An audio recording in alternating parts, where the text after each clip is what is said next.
Governor Susan Yang, Congressman Christian Yang. Okay, next number we have number 5, Judy Rosen.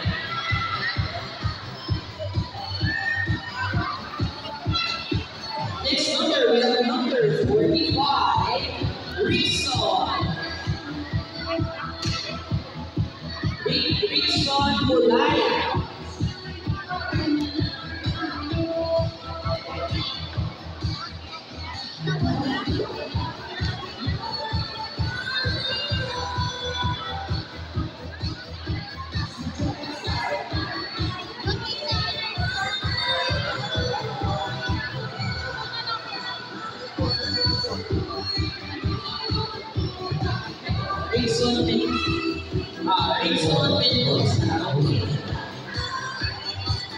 Next winner, we have number 111, Chanel Kimba.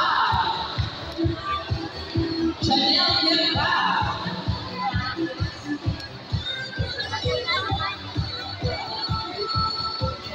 Next winner, we have number 128, Moises Abad. Moises Abad. And then Officer Moises. Jubilee Matias. Jubilee Matias. Next number 121.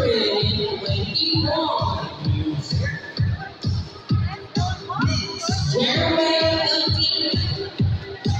Jerwell Elkin, number 121.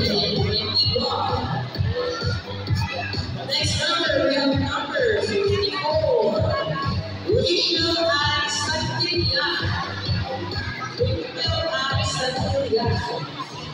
Next number, we have number 62, Monique Dabana. Okay.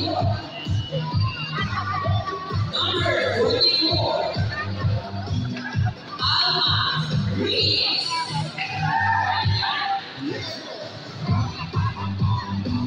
Last number, we have number 94, Renalyn Isidro.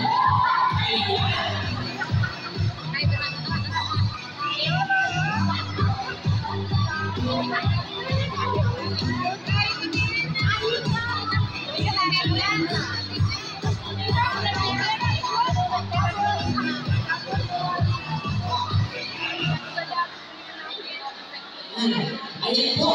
Ngayon po, magtuturo naman tayo sa usaping sustainable livelihood. Ngayon po, i-present tayo doon na Sir Excel Highline from Quezon Villas. Palakpakan po natin siya.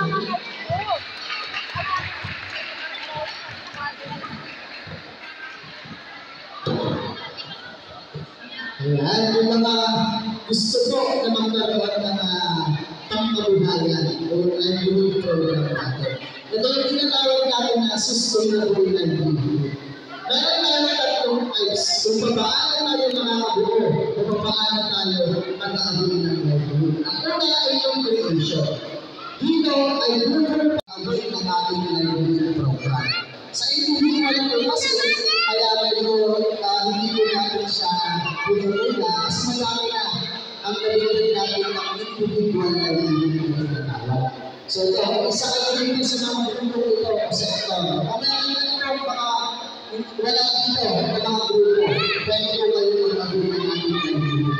Basta mag-isulang ko kayo ng business na gusto ninyo, yung business proposal na tinatawag.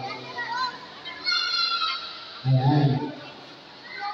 Ito yung mga nalipin na natin, yung mga magunay na meron na tayo mabibigay ng livelihood program.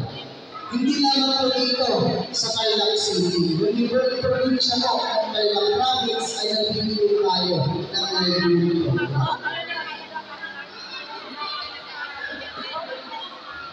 Ayan, ito naman yung community-based learning na tinatawag.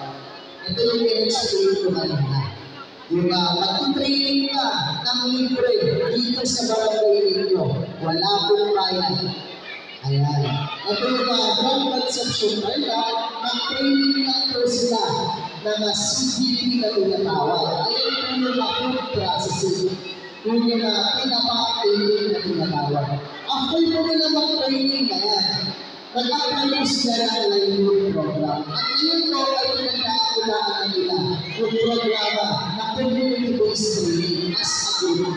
Nag-training sila, kaya nagsama-sama sila, nagpatayo sila. Ang program po yung business na ngayon sila.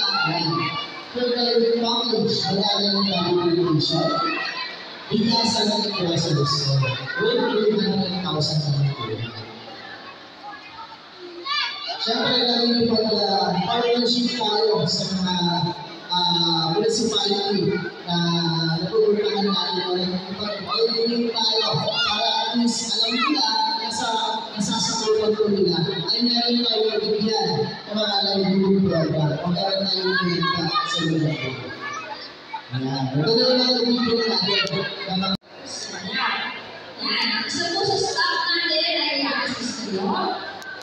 Para po, yung mismong araw na yun, i-release po yung darating na mismo ipagbabayan po na sa hospital. Yan. Ang po ninyo ma-receive yung guarantee letter. Siyempre, babalik po kayo sa hospital. So, yun ang dapat natin makuha regarding ito. So, konti na pagtsaga at aalalay din kasama na ang ikas, mga nagtuturo, diba?